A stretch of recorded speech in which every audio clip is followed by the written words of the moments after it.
What do you see when you look at a computer or a small handheld device? Well, people would most likely think of their small laptop, desktop, or phone. Yes, a phone is considered a computer too. But when did this evolving invention begin to develop? Well, a man named John Maltsley created the first and final version of the UNIVAC, which stands for the Universal Automatic Computer, in 1945. However, it wasn't ready to use until 1946, and it didn't become popular and available to the public until 1951. Better. Now, in just a moment, we're going to meet tonight's mystery guest. But first, for a message from Remington Rand, we switch you to the CBS remote unit.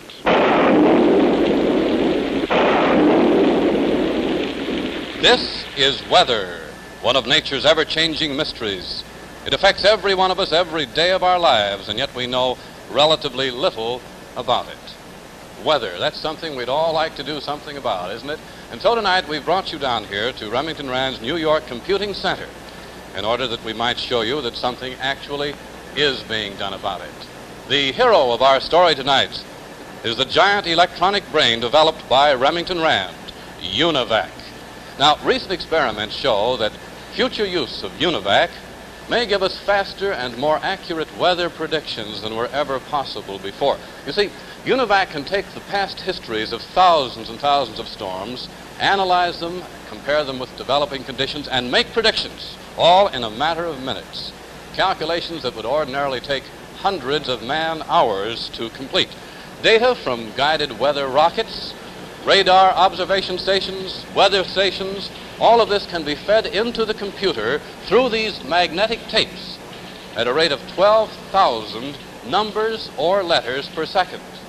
The memory tanks make immediately available 12,000 additional units of information. And all of this complex weather data is analyzed in the heart of the UNIVAC, the electronic central computer, capable of making over 2,000 mathematical calculations per second. Now, here is where we get the answers. You might call it the voice of UNIVAC. Actually, it's a high-speed printer that prints results at the rate of 600 lines a minute. So you can see that UNIVAC is both fast and versatile. But most important is the assurance that UNIVAC will give you the right answer. And that's made possible by UNIVAC's unique ability to check itself on possible errors. Let's watch right now as UNIVAC puts itself through one of these self-examinations. Here it is checking on some of its own units. It's really an amazing system, isn't it? Amazing and yet so wonderfully practical. Remington Rand makes 4 basic UNIVAC models. The general purpose UNIVAC, which you've seen tonight, UNIVAC Scientific, UNIVAC File Computer, UNIVAC Punched Card Computer. Each of them capable of literally hundreds of applications, from weather forecasting to complete business control. Today, UNIVAC is saving time and increasing efficiency for business, industry, and government. And of course, that is the business of Remington Rand. The UNIVAC was 14 by 7 by 9 feet, the size of a small bedroom. People were shocked at how small it was. It was supposed to be originally used for World War II purposes, but wasn't of much use. As time progressed, so did the computer. The once large UNIVAC started to become smaller, faster, and more efficient. The breakthrough was when businesses and academic institutions could afford them. Compared to today, there's a pretty big difference with computers then and now. In these days, we have more advanced and sufficient computers. And to think, it all started with the invention of the UNIVAC. Think about it for a minute. Do you know anyone with polio? Have you ever met someone with polio? In 1952, the U.S. had the worst breakout of polio, and it hit children the hardest. With around 58,000 cases reported, 3,145 dead, and 21,269 left with mild to horrible paralysis, 1952 was a rough year for Americans. A man named Jonas Salk, an American research scientist, started working on a vaccine in 1947. Salk figured out that by injecting a dead polio cell into a person's body, it would help them build an immune to it. Nearly 2 million children were tested in 1955, and after the testing, it was declared safe and effective. Getting those children tested was made possible by the $7,500,000 raised in the March of Dimes funds for the National Foundation for Infantile Paralysis. This later helped make the way for kidney transplants, heart surgery, cancer research, and the use of laser beams in surgeries.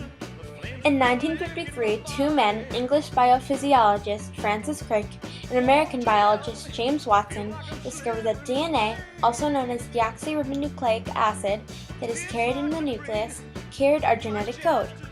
But before they could figure that out, a woman in the early 1950s named Rosalind Franklin used an X-ray photo technique to find that DNA is in a spiral or helical form. Unfortunately, she died before she was able to prove her theory, so that is why Watson and Crick were able to continue off her work and prove her theory. Their discovery would lead to more breakthroughs in the genetic code study and what else genes are responsible for. The 1950s was the era when TV became popular. It was the main source of a family's entertainment. However, there were only three networks: NBC, CBS, and ABC. In 1955, the beginning of the wireless remote came out. It was called Flash-O-Matic and was invented by a man named Eugene Poley. This would have a long-lasting impact on how we use TVs today. Now, a man named Herbert Hoover, our 31st president, also brought the idea of commercial radio to Congress's attention and was able to get it funded by the government. One of the major reasons he got Congress to even consider the idea was the fact that he had a lot of authority. Even before he became president, he served President Warren Harding and Calvin Coolidge. But it was President Franklin Roosevelt who managed Hoover's completed work. Hoover also came up with W and K that helped manage stations from using the same frequency. His idea was embedded into the Federal Communication Commission, also known as the FCC, who oversees the communication by radio, TV, satellite, and cable. Without Herbert's significant impact, the TV may have not been able to progress as much as it has.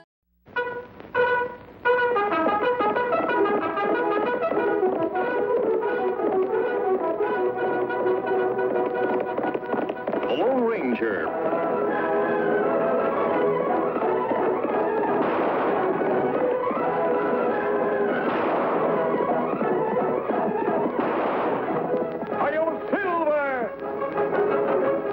Horse with the speed of light, a cloud of dust, and a hearty Hi-Yo Silver. Other shows such as Bonanza, Roy Rogers, and Gene Autry also became popular. Fashion trends began and started with little boys who would dress up like Indians and play games such as Cowboys and Indians. However, an adult audience mainly watched shows like Gunsmoke and Have Gun Will Travel. The Western themes reinforced that in the 50s everything was good in America. Those shows defined a clear understanding between the good and the bad, and how good always prevailed in the end. Another very popular genre in the 50s was comedy. Shows like I Love Lucy, Leave It to Beaver, The Three Stooges, and others featured the comedy aspect. America loved sitcoms such as I Love Lucy. I Love Lucy was at the top of the rating charts for many years.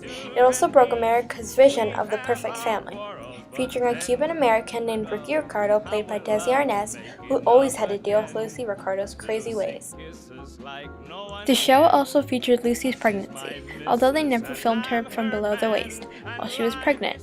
It brought 44 million more viewers to the show. Lucy, yes, I love Lucy, and Lucy loves me. Television's idea of a perfect family was a working husband and nurturing housewife who raised mischievous children and obedient girls. With Ricky being Cuban, it was the first step towards changing the way Americans thought they were supposed to be. The real impact it had on American society was teaching people it's okay not to have a perfect family. With every family owning and watching TV, more companies began to sell their products in a new way.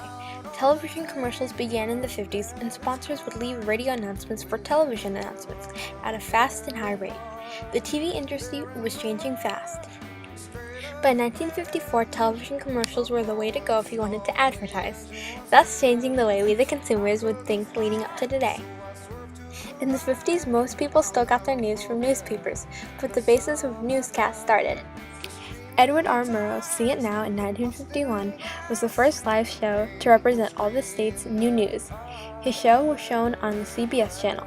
However, there were a few other shows that did the same thing on the other two stations. Today, we get a lot of our news from the TV and don't tend to use newspapers as much as we used to. If you compare the 50s to 2014, you'll see that we have evolved in many ways with different technology and TV genres. Thanks for watching!